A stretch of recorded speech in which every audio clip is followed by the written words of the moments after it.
Perfeito, pessoal. Então, a gente vai fazer a resolução. São algumas questões objetivas. E vamos ver como é que o pessoal respondeu. Primeira questão diz o seguinte, ó. O contador poderá requerer desagravo público ao Conselho Regional de Contabilidade quando? Né? Então, a gente acabou de falar a respeito do desagravo, o que consiste o desagravo. Então, vamos ver as respostas, né? Vamos ver, vamos ver de baixo para cima, para mudar um pouco. Tiver existido anteriormente, de sua parte, prestação de relevantes serviços à classe contábil. Essa questão D é situação de atenuante, não de desagravo. Então, ele quer saber se a pessoa entende o que significa. Por isso que eu falei, muitas questões são relacionadas à questão da compreensão, né? Isso ali é questão de atenuante. Vamos ver a letra C. Não for comunicado da instauração do processo até 30 dias após esgotado o prazo de defesa, né? Se ele não for...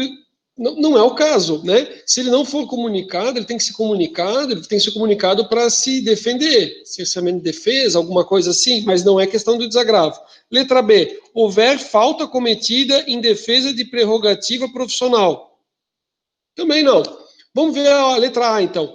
For atingido pública e injustamente no exercício da sua profissão. É perfeito. É essa. Correto. Correto. A questão número 1 é a letra A. Por quê? Porque é justamente a situação onde, né, ele é claro, se for justa, né, o cara cometeu realmente uma questão, aí não seria uma questão de desagravo, né? A questão de desagravo é justamente ele ser, né, injustamente atingido.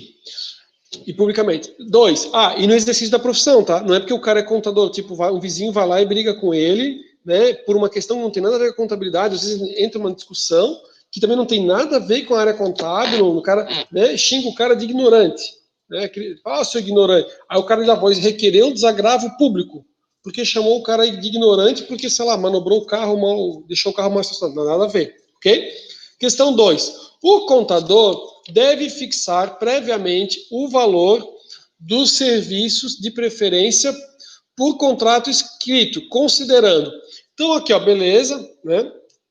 Ele vai falar justamente sobre a fixação dos honorários, só que, né, vamos ver o que ele está trazendo. Ele está trazendo, na verdade, quando a gente começa a ler as alternativas, a gente vê que está relacionado à questão da fixação do valor dos serviços. Então, vamos de baixo para cima de novo, já para pegar o ritmo aqui.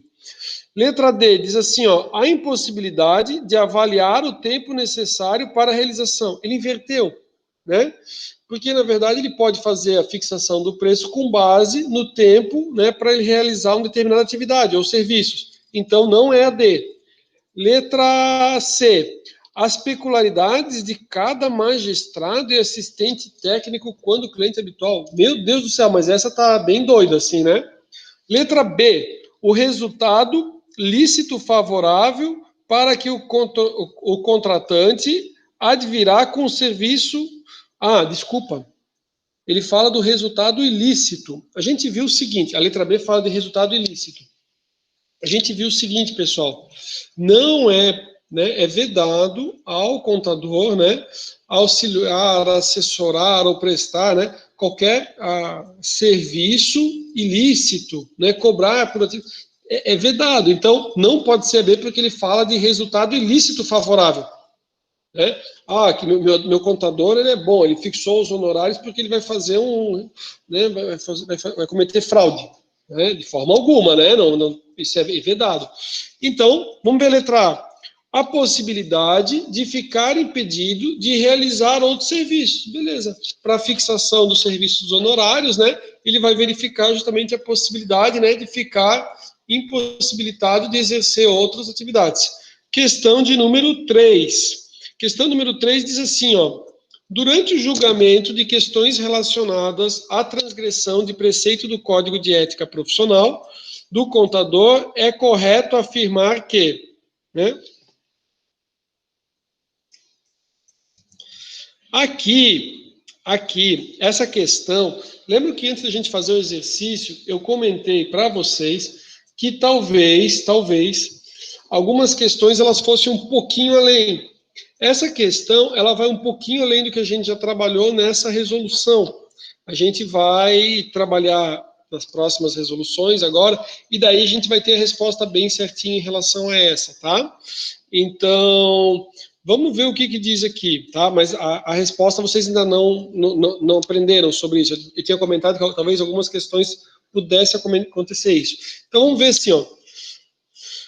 A respeito, né, de transgredir, né, de cometer um ato, né, contrário ao código de ética, é correto afirmar que, letra A, comete ilícito o contador que manifesta por escrito sua discordância com o artigo do código.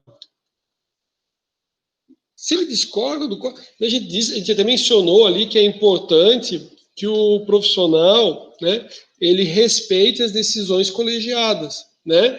Mas não tem nada dizendo assim que ele comete um ilícito, né? Porque ele se manifestou ali, né, sobre a discordância. Se fosse assim, os contadores jamais iriam atualizar o código de ética, né? Porque vai dizer, é necessário atualizar o código, fazer algumas alterações, né? Não é a letra A. A letra B diz assim, ó, os conselhos regionais de contabilidade funcionam como tribunal regional de ética. É essa a resposta, tá? A gente vai trabalhar mais adiante e a gente vai ver, né, que o conselho regional vai funcionar como um tribunal regional de ética, tá? Vai ficar mais claro adiante. Letra C, os conselhos regionais de contabilidade são a última instância, não cabendo recurso com efeito suspensivo. O que acontece? Na verdade, não é o Conselho Regional de Contabilidade, mas sim o Conselho Federal. Você pode recorrer até o Conselho Federal de Ética e ele sim vai ser uma última instância. Efeito suspensivo significa assim, ó, se você foi condenado, né, e você recorreu e existe o efeito suspensivo, não vai haver a aplicação da penalidade até a decisão em última instância. Então, assim, efeito suspensivo vai suspender os efeitos até que haja julgamento, tá? Ah, professor, como é que é diferente o contrário do efeito suspensivo? Se eu estivesse vendo tanto aqui ou como num processo judicial. Ele diz assim, ó, efeito devolutivo, ou meramente devolutivo, tá? Devolutivo significa que ele não vai suspender o processo, o cara vai ter ali a aplicação da penalidade, recebeu, e eles vão analisar. Pode ser que eles reformem a decisão do Conselho Regional. Reforma a decisão, muda. Mas, se não tiver o efeito suspensivo, se a gente estiver pensando assim num processo, alguma coisa, né? Justiça estadual, federal, e só tem efeito devolutivo, significa que o processo tem continuidade, é aplicada a penalidade, ok? Um clássico é a multa de trânsito, quando tu vai lá e recorre, daí fica efeito suspensivo lá na multa. Lá. Isso. E um caso contrário é tipo assim, ó... Fica indeferido, tipo, foi indeferido, sei lá. Não, aí vai lá e recorre. não. Ó, vou dar um exemplo. O juiz determinou a negativação da pessoa. Botou no Serasa, certo? A pessoa estava devendo lá um processo, o juiz disse assim, ó, anteexposto, né, defiro o cadastro né, registro, a inscrição no cadastro positivo de inadimplentes. Né, vai para o Serasa, popularmente vai para o Serasa. Aí a pessoa não concorda com a decisão do juiz. Se ele não concorda com uma decisão, não é uma sentença, a sentença vai ser apelação, vai dependendo, né? A gente está falando de uma sentença trabalhista, né, recurso ordinário, mas estadual é apelação. Se não concorda de uma decisão dessa, ela não é uma sentença, não terminou o processo, é uma decisão. Dessa decisão vai caber agravo de instrumento. Agravo de instrumento, ele é feito direto no tribunal. Você comunica ao juiz, diz assim, ó, juiz, eu entrei com agravo de instrumento porque eu discordei dessa decisão de colocar no Serasa e o tribunal vai decidir. O que o tribunal pode chegar e dizer? Ele vai dizer assim, olha,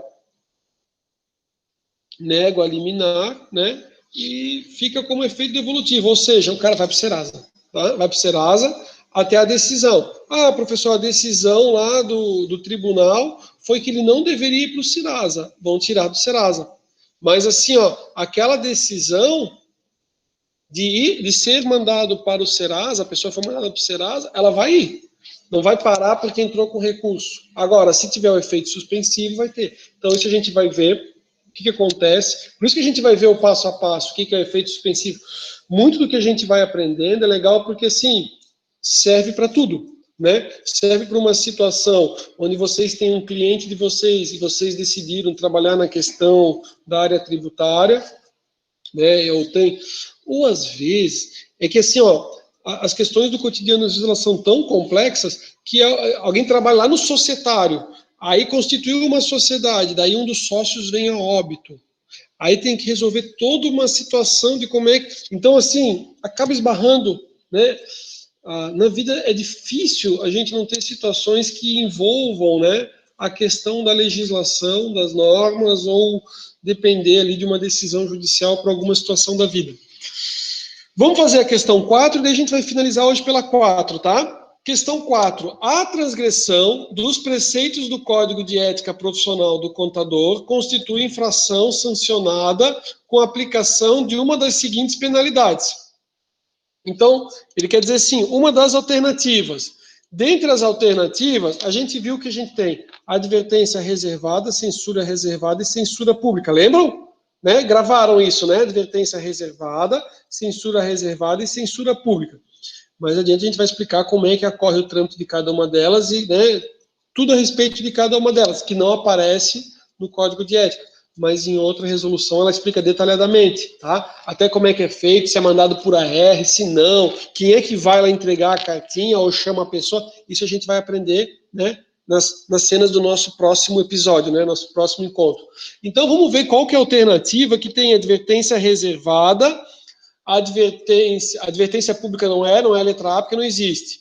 A advertência pública também não, multa, não fala nada de multa, também não é a C. A B, desculpa. A advertência reservada, suspensão. Tem suspensão? Vamos ler a letra D. Advertência reservada, censura reservada e censura pública. É essa, tá? A 4 é a letra D. Então, hoje a gente viu, questão de número 1 é a alternativa A questão 2 é a alternativa A questão 3 é a letra B e a questão 4 é a letra D, beleza? Pessoal, quero agradecer bastante a participação de todos, né? Foi bacana, a gente viu como é interessante e como é a questão de compreender. A partir do momento que a gente vai compreendendo, num primeiro momento o cara olha e fala, meu Deus, mas depois que aprendeu sobre o Código de Ética, você vê que é questão muito né, é claro, do conhecimento, mas bastante da relação da compreensão. Obrigado, vou parar a gravação por aqui, mas fico ainda à disposição ainda para tirar algumas dúvidas, alguns pontos ali que ficarem abertos, tá bom? Obrigado pela presença de vocês, agradeço bastante. Semana que vem